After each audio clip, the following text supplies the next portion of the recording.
Санамнахаа дараагийнхаа бичлэгээр уулзаж байна. Энэ удаагийнхаа бичлэгээр саяхан нээлттэй хийсэн The East Palace эмх нэртэй маш сонирхолтой кино ярьж өгөхөд бэлэн болсон байна. За бичлэг рүү орохоос өмнө газ нэг хэрэгтэй мэдээлэлд олгаадахъя. Unitel хэрэглэгчид төлбөрийн дэлгэрэнгүй мэдээллээ Unitel болон Tokyo аппликейшнээс харж төлбөрөө автоматар төлөх боломжтой боллоо. Та Intel аппликейшны нүүр хэсэгт байгаа төлбөр хэсэгт дарснаар өөрийн дугаарын төлбөрийн дэлгэрэнгүй мэдээллээ харах боломжтой. Мөн дээрээс нь Intel аппликейшны үйлчилгээ зэсийн автомат зэнэглэлт хэсэг рүү орон дугаар болон өдрөө сонгоод сар бүрийн төлбөрөө автоматар төлөх үйлчилгээнд бүртгүүлэх боломжтой. Төлбөртэй холбоотой цогц үйлчилгээг Intel болон Tokyo аппликейшнээс аваарай. Хааны угсаа залгамжлах ханхуу учир битүүлэх шалтгаанаар амиа орлож буй зураглалаар кино маань эхэлдэг. Энэхүү мэдээг сонссон их хатан хаантай ирж уулзах бөгөөд саяны анхуугийн өхөл ордонд болсон анхны золгүй тохиолдол биш гэдэг нь тэдний ярианаас ил болно. Өөд толсон анхуугаас өмнө 2 ч анхуу ээлж дараалан өөд толсон бөгөөд энэ нь 30 жилийн өмнөх анхуунаар тохиолдсон явдал давтагдж байна гэж хэлдэг. Тэгээ энэ бүхний ард 30 жилийн өмнөөс эхлэн хааны удмынхныг харааж буй зөөрмийн сүнс байгаа гэж их хатан бодож байгааж хаан түүний үгийг эрс өгөөсгөж сүнсгийх зүйл байхгүй гэж нэцэв. Тэгсэн яг тэр шөндөө хаан муу ёрын сүнсэнд эзэмдүүлж байна гэж зүтлээс эртэл түүний хамгийн баг хүү буюу сүүлчийн угсаа залхамжлах ханхуугийн биеийг гинт модож эхэлдэг. Яваад очтол ханхуу үнэхээр л муу ёрын сүнсэнд эзэмдүүлсэн гэдг нь тодорхой харагдах бөгөөд удахгүй энэ ханхуугч гэсэн авч одно гэж муу ёрын сүнс занал хэлв. Ингэснээр эцэст нь хаан энэ бүхний ард үнэхээр л муу ёрын сүнс байгаа гэдэгт итгэж арга хэмжээ авахар шийднэ. Ингээд өөрийн хамгийн ихтгэлт ламаас тусламж үзтэл ламтны нас өндөр гарсан учраас би танд туслаж чадахгүй гэдгээ хэлээд оронд нь өөр нэгнийг танилцуулдаг. За тэр хүн бол 30 гих залуу бөгөөд түүний ээж нь бөө ээж л дээ. Гэтэл ээжийнхэн шүтэнүүд түүнд хэлэгнэж хараасан бөгөөд улмар хөрхий бүсгүй тэр зовлон тэс чадлагүй хүүтэйгээ хамт гол руу өсөрсөн ч азар хүн амьд гарсан байдаг. Уг нь бол хүү голын усанд хангалттай үхэхээр удаан байсан ч амьд гарч чадсан бөгөөд тэр цагаас эхлэн сүнснүүдийг харах чадвартай болсон байв. Гэхдээ 30-ны хувьд сүнс зайлуулах ажилдаа маш дургүй учраас хаантай уулзаад шууд л түүний саналаас татгалздаг. Ингэхдээ хааныг маш их хорсолт хийсэн сүнсэнд баруунаараа хазуулсан гэдгийг нь хэлээд муу юм хийсэн болоод л сүнснүүдийн дург өгөрсөн учраас би иймэрхүү хүмүүс туслахгүй гэд яваадаг. Гэхдээ энэ уулзалтын үеэр өөрийнх нь баруун гарны талаар зөв хэлсэн болохоор хаан түүнийг үнэхээр сүнс хардаг гэдгийг нь мэдээд хүчээр ордондоо хаад ирдэг. Манай 30 он анхуулцахдаа түүнийг хаан гэдгийг нь мэдэхгүй байсан учраас хамаагүй ярьж байсан ч одоо ол хаан гэдгийг нь мэдсэн болохоор аргагүй ирэхэнд хааны үгэнд орохоор болов. Ингэснээр манай хүн шууд л сүнс зайлуулах ажилдаа орлоо гэж бодтол худлаа хилээд оргох гэж байгаад баригдчихсан тэр. Тэгсэн энэ удаа хаан түүнтэй нэлээд ширүүн ярилцах бөгөөд дахин цогтох гэж оролдох юм бол шууд цаазаар авна. Харин эсэргээрээ сүнсийг зайлуулах юм бол хүслийг чинь биелүүлнэ гэж хэлснээр манай хүн энэ удаа жинхнээсээ ордонд үлдээж сүнс зайлуулахар болов. Маргааш нь хаан түүнд нэг туслах явуулахар болсон нь түүний охин Синган байв. Өмнө нь тэдний хооронд юу болсныг нь мэдэхгүй Цинганы хувьд одоогоор хаан автаагаа холбоогүй бөгөөд ордноос гадуур амьдардаг байсан юм байна лээ. Гэхдээ энэ удаа яагаад ч юм түүнийг дуудаж авчруулад 30 оны хажууд нь туслахаар явуулдаг. Ингэснээр манай хоёр шууд ханхуугийн ордонд очиж сүнс байгаа эсхийг шалгах гэтэл их хатан хэнийг ч оруулж болохгүй гэсэн тушаал гаргасан байдаг. Их хатны хувьд хувийн бөө авчирчихсан түүгээрээ ханхууг аврах гэж байгаа учраас хэнийг ч оруулахгүй байгаа юм байна лээ. Үүний дараагаар манай хоёр жаал ордноор явж танилцах бөгөөд цөөрөм орж нөгөө сүнсийг үзэх гэсэн жал хэдийнэ яваад өгчихсэн байдаг. Хүмүүсийн хорон муу санаа болон муу энергиэс үүссэн чөтгөрлөг зөвлөний газар удаан харагддаг бол хорсолт ээж өгсөн муу ёрын сүнс тэнүүчлээд явчихдаг юм байна лээ. Тиймээс тэр сүнс одоо бол ордны хаанч байж магадгүй гэсэн үг. Тэгээ нэгэн танхуутай уулзаж чадахгүй бас дээрээс нь сүнсийн хаан байгаагч мэдэхгүй учраас хувийн бэлтгэлээ базаагаар шийдэх бөгөөд Синганыг тоорын модноос хэдийг аваад ирээ гэж явуулдаг. За тэгээ өдөр чин арай гэж баахан мөчөр төгөөд ирсэн чинь нөгөөх нь зүгээр л нуруугаа маяжих гэж мөчрөнд явуулсан байт юм да. Цинган ч өө энэ бол ёстой бүдгүй байна даа гэд бухимдаад байж өтөл гинт ханхуугийн бие огцон модож байгаа мэдээг ол сонсдог. Энэ талаараа шууд л 30-нд ирж хэлтэл манай хүн өдөр бэлдэж байсан олс шиг зүйл болон тоорын мөчөр хоёрыг аваад гардаг. Тэгсэн яг үнэндээ ямар ч хэрэггүй зүйл бэлтгээгүй бөгөөд мөчөр болон бэлдсэн олс хоёр нь манай хүний ашигладаг зам үлдэн дээрээ л хэрэгтэй зүйлс байсан юм байна лээ. За тэгээд мөчр болон олсон ашиглаж өөртөө хамгаалалт хийгээд Цинганд нэг зүйл хэлчихэд намайг хичнээн их удсан ч гаргаж ирж болохгүй шүү гэж хэлээд гол руу яваад орчихов. Манай 30-ны хувьд гол живж үхээд шууд хөвгсдийн ертөнцтэй холбогдох чадвартай юм байна лээ. Ингэснээр ханхуг зовоогоод байгаа муу ёрын сүнстэй нүр тулах боломжтой болох бөгөөд эд алдцаж байгаад яг ялагддгийн таван дээр гэнт Цинган маань өөрийнхөө цусаар нөгөө сүнсний анхаарлыг нь татдаг. Мэдээж манай 30 ингэрэ гэж хэлсэн бөгөөд ингэж муу ёрын сүнсний анхаарлыг нь татсны ачаар сүнсэнд нэлээд хүчтэй цогт өгч чадав. Гэхдээ харамсалтай нь тэрхүүн сүнс нь яг яагаад орогдсон гэдгийг нь мэдэхгүй учраас бүрэн устгах боломжгүй юм байна лээ. Ингэснээр сүнсээ гүйцэд устгах чадаагүй учраас 30 маань нэлээд өгөөдөж байтал Синган дүүнийг уснаас татаж гаран авардаг. Яг уг нь бол огт татаж болохгүй гэж загсан ч үнэхээр л чухал мөчөд тусалсан учраас Гуччон маань нэг их хурлалгүй тэгсгээд л өнгөрнө. Бас дээрэс нь Гуччон маань Синганыг хааны охин гэдгийг анхуулзаад л царайнаас нараад мэдчихсэн юм байна лээ. Тиймээс Моёрын сүнс хааны удмынхныг занлахилж байгаа гэдгийг нь мэдж байгаа учраас Синган нараагүй шийсэн байдаг. Үүнээс гадна манай Синган ч гэсэн сүнснүүдийн дуу хоолойг сонсох чадвартай юм байна лээ. Тэгээд тэр чадварынхаа ачаар Гуччонд тусламж хэрэгтэй гэдгийг нь мэдээд түүнийг аварч чадсан байдаг. Мөн дээрээс нь Синганы хувьд аавынхаа үгэнд орж ордонд эргэж ирсэн нь нэг шалтгаантай байсан бөгөөд ээжийг нь хорлсон хүнийг олж алах зорилготой ирсэн талаараа Гуччонд хэлдэг. 10 жилийн өмнө ээж нь их хатанд гүйтгэгдэж ордноос өөгдсөн бөгөөд удалгүй хорлогдож үүд болсон юм байна лээ. Ер нь бол их хатныг энэ бүхний ард байгаа гэж сэжиглэж байгаа ч яг баттаагийн юм зүйл хийснийг нь бол мэдэхгүй байгаа.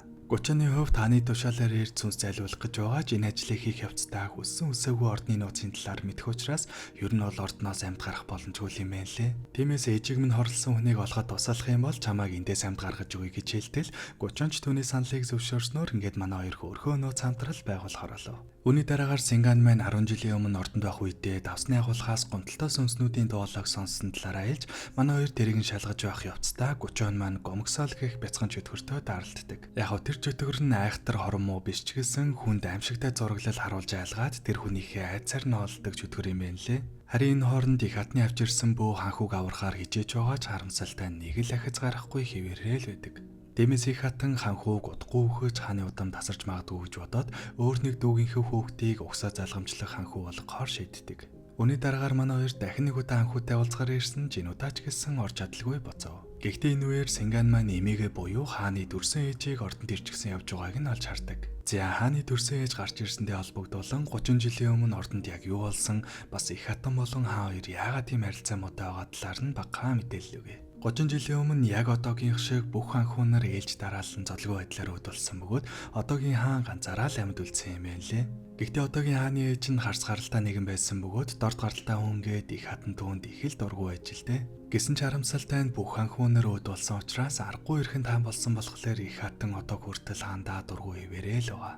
Тиймээс нэгэнт одоо ингээд бүх ханхуунаар үүдүүлж эцтэй сүүлийн ханхуу хүртэл аюултай байдалд байгаа учраас их хатан энэ боломжийг ашиглан буцаад хаан ширээндээ өөрийнхөө дүүгийн хүүхдийг тавихаар шийдсэн байдаг. Тэгэн талаараа дүршмлүүдээр дамжуулан хаант хэлсэн ч хаан тэдний үгийг ихэд дургуутсан хүлээж авав. За энэ хооронд нөгөө их хатны авч ирсэн бөө нэг хүнтэй уулзаж байгаа нь харагдах бөгөөд энэ бөөгийн хувьд ханхууг аврах гэж биш харин ч эсэргээрээ алах зорилготой байсан юм байна лээ. Гэтэл манай Гуччон гарч ирснээр Моёрын сүнсний хүч баг зэрэг сууларч улмаар ханхуугийн бие дээрцэнд тэдний хувьд нэлээд бохимдолтой байгаа нь харагдана. За үүний дараагаар Гуччон маань өргөндөө амарч байтал нөгөө гомгсоол алидийн манай үнийг дагаад ирчихсэн тэнд амьдраа тэгэлж гисэн байдаг. Тэгэхэр нь манай хүнч нөгөөхөө хөөчих гээд ноцолдож байтал Синган дүүн дээр ирж давсны агуулгын сүнснүүд суларч их хатан руу дайрсан талаар нь хэлдэг. Ингэснээр манай хоёр агуулгыг шалгахаар очих бөгөөд Синган чимээ сонсох чадвараа ашиглан ганцаараа орохоор болов. За тэгсэн 10 жилийн өмнө зөрмийн сүнсний өвлийн талаар санамсаргүй харсан ахаднуудыг амаалдуулахгүй тулд их хатны тушаалаар бүгдийг нь агуулгад чатааж алаад сүнснүүд нь харагдаж магадгүйгээ тэнд нь битүүмжилсэн байдаг. Ингэснээр харамсалтай байдлаар өөдүүлсэн сүнснүүд өдийг хүртэл тэндээ орогдож байсан бөгөөд саяхан хин нэгэн битүүмжийг эвдснээс олж суларч их хатан руу дайрсан байдаг. Тэгээ ер нь бол битүүмжийг сулсан хүн одоогийн хаан байх бөгөөд их хатан хаан ширээг нь булаах гэж байгааг мэдээд албаар түүний эсрэг ийм зүйл хийсэн байж таардаг. Гэхдээ хамгийн гол нь тэдгээр сүнснүүд ямар учраас тэнд орогдож байгааг нь мэдэж чадсан болохоор Гуччон манинуудад эднийг баттай хариуцгаж чаднаа гэсэн үг. За ингэснээр манай хоёр хамтарч байгаа тэдгэр сүнснүүдийг хариуцгаж чадах бөгөөд энэ үеэр Синган маань зөрмийн сүнс гэж хэм болох талаар нь мэдэж чаддаг. Тэр нь болохоор 30 жилийн өмнө хааны дааллыг маш ихээр хүртсэн татвар юм байх бөгөөд бас л энэ их хатны гарт нь хорлогдож өгсөн байдаг. Тэгээ өөр хэмээн маш их гомдолтойгоор хөхтэй хааны гэр бүлийнхнийг бүгдийг нь хараагаад өгсөн учраас ийм хүчтэй Моёрын сүнс олж өгөрсөн юм байна лээ. Энэ бүхний дараагаар Синган маань дахин нэг удаа Гуччоныг татаж гаргаж ирсэн ч энэ удаа Гуччон шууд л Синганыг алхаар тайрж эхэлдэг. Гэхдээ яг хөө тэгэл нэх удалгүй ухаан ороо зүгээр олчихдаг л доо. Яасан юм бол гэсэн чинь хөхсний ертөнцөд удаан байх тусмаа угаан санаагаа алдаж хорон сүнс болох магадaltaй юм байна лээ. Тэгээ энэ удаа нилээдгүй их сүнснүүдтэй тулалдаж хамаг энерги зарцуулсан болохоор хальтах ухаан баларцсан нь энэ байдаг. Маргааш нь Синган маань шууд хаан дээр очиод 30 жилийн өмнө хорлогдож өгсөн татварын талаар асуусан ч хаан энэ талаар нэг ч үг дуурдаггүй. Харин ч эсэргээрээ чи энэ талаар мэдэх шаардлагагүй гэж уурладаг. Ингэснээр манай хоёр өөрсдөө юу болсон талаар нь олж мэдхээр шийдэх бөгөөд их хатны туслахыг худлагаасаа айлгаж байгаад 30 жилийн өмнө юу болсон талаар нь мэдэж чаддаг. 30 жилийн өмнө нэгэн үтсгэлэнтэй татвар юм хааны дааллыг маш ихээр хүртэж улмаар бүр жирэмсэн болсон байдаг. Гэхдээ харамсалтай нь тэрхүү эмэгтэй хааны хамгаалагчтай хайр сэтгэлийн холбоотой байсан бөгөөд удалгүй тэдний нууц харилцаанд баригдаж ил болдог. Тэгээд зогсохгүй хаанаас жирэмсэн болсон гэж бодтол тэр нь хамгаалагчийн хүүхэд байсан бөгөөд ингэснээр тэрхүү эмэгтэйг тамлаж байх явцад хөөрхий бүсгүй золбож удалгүй хааны гэр бүлд маш их ус сансаар өд болсон байдаг. Уг нь бол хаанаас ургууч нууцаар өгдөлтэй болсон гэхлээр өөрийнх нь буруу байтал хааны гэр бүлийн ихнийг тэгж их үзэн язаар аваад өд болсон гэхлээр манай хоёрт баг зэрэг сонь санагддаг л да. Гэхдээ үүнээс гадна тэрхүү сүнсний хорслын шалтгааныг нь олж мэдсэн ч гэсэн нөгөө ертөнцид очиж ариусгахын тулд заавал тэр хүнийх нь эзүүл хэрэгтэй юм байна. Гэхдээ айл 30 жилийн өмнө болсон явдал дээрэс нь угасаал урагч байсан учраас түүнийг их бүх зүйлсийг нь устгасан байж таардаг. Гэхдээ яг нөгөө хамгаалагчтай хайр сэтгэлийн холбоотой байсан гэхлээр тэдний гэрт нь очивол ямар нэгэн зүйлс нь байх магадaltaй юм байна гэж боддог. Гэхдээ хамгийн гол нь 30 он маань үхсдийн ертөнцид очиод гаруулын гэрлүү нь очино гэхлээр хэтэрхий хол учраас нэлээд аюултай юм байна лээ. Сүнс бие хоёр нь ойрхон байх тусмаа л аюулгүй байдаг бөгөөд холдох тусмаа ухаанаа алдаж муу орын сүнс сулах магадaltaй учраас арай өөр аюулгүй арга болохоор шийддэг. Гэтэл яг энэ үеэр ханхүүгийн бие дахин муудах бөгөөд ингэснээр хаан 30 он дээр ирж өнөөдрийн дотор нөгөө зөөрмийн сүнсийг устгаа гэж хэлдэг. Учир нь маргааш их хатны дөрсөн өдөр бөгөөд түүнээс өмнө хүүгмийн нэрвэл болгохгүй бол чамаг алнаа гэж зөртөлөв. Ингэснээр манай хүн аргагүй ирэхэнд үхэгсдийн ертөнцид нэвтрэн хамгаалагчийг хайж олохоос өөр аргагүй болдог.